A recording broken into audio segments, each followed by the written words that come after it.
Hello everyone, welcome back to my channel. Today I'm going to show you how to automatically comment in bulk on Facebook ads posts using the MKT Care software. With this software, you can manage an unlimited number of Facebook accounts. If you want to comment on Facebook ads posts, first open the software, then click on the comment feature.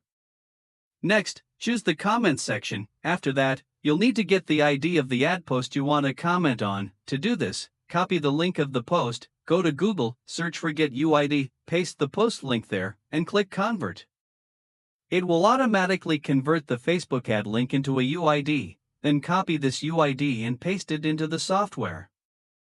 The software will automatically go to that post and comment using the script content that you have prepared and added earlier. Once you've entered the UID, set up the configuration, choose the time settings, select the accounts you want to use, and then press Start. The software will automatically comment for you, saving you time and effort. Hope you enjoyed the video, and see you in the next one. Goodbye and see you next time.